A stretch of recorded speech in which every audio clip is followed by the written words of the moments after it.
Hi, this is Dara with Somatic Spiritual Counseling, and this video is about grieving the living, because grief doesn't just come when somebody dies. It comes during any major life transition, whether we're losing a loved one because we've gone through a separation, um, or because there's been a change in dynamic. Maybe your child is leaving home for college.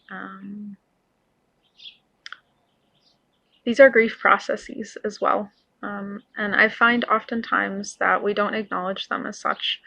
And the problem with grief is that acknowledgement is the medicine. So if we don't acknowledge what we've lost, and that we are grieving, it keeps us stuck there, possibly for many, many years.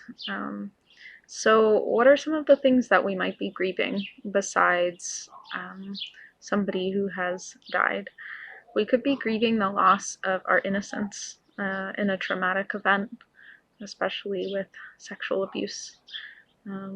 We could be grieving the loss of connection to our loved ones, to our environment. We could be grieving the loss of our ability to be present with ourselves. Other kinds of grief. We could be grieving the loss of a partnership. That's a really big one, it seems. What is grief? What does it feel like? What does it look like?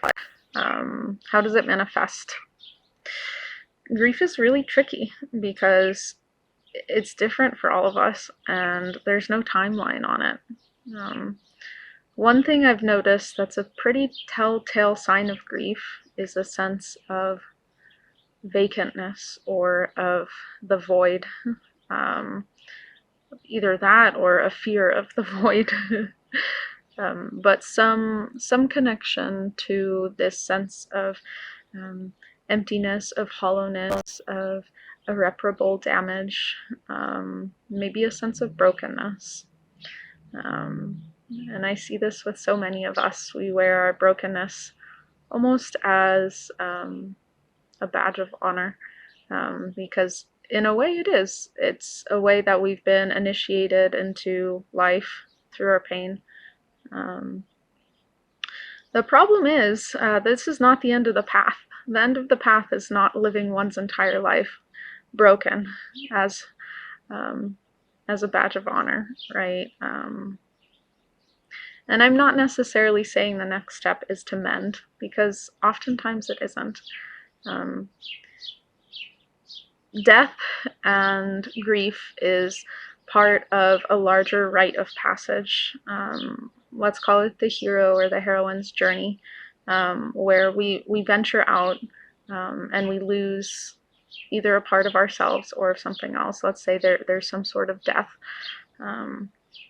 Next comes rebirth, and then a reintegration into our tribe, into our community, and an acknowledgement that we've been through a change or a transition of some kind. So what does that look like? I'm imagining for myself the ways that I have come to feel my grief. And that process for me has looked like many months of processing, of spending a lot of time alone, and acknowledging all of the things that I've lost. It really helps if there is something or someone to bear witness to your loss. And it doesn't necessarily have to be other people. It could be plants, animals, it could be the sky.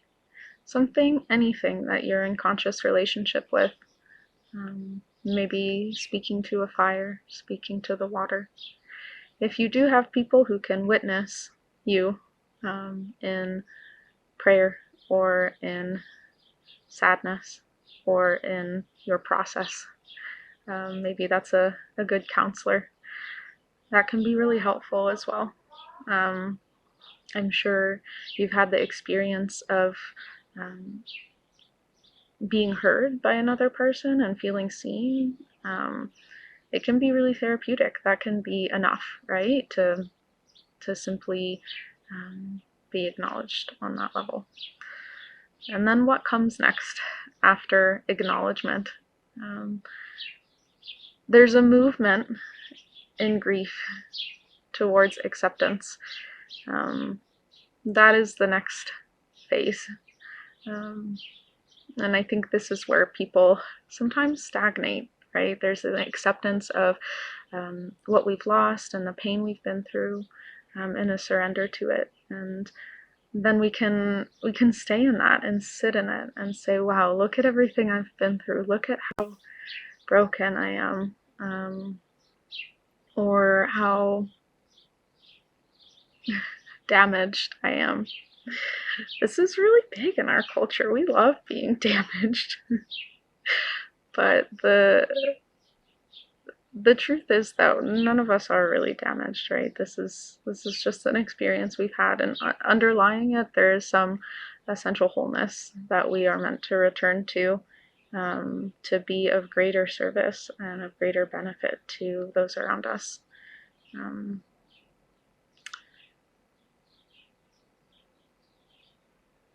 So,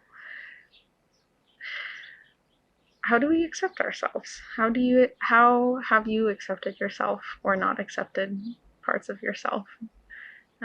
This is perhaps a larger question than this video can answer, but I do believe that self-acceptance is quite necessary to being able to let go and to move on, and to reintegrate into the next spring and summer of your life instead of being stuck in the fall and winter forever.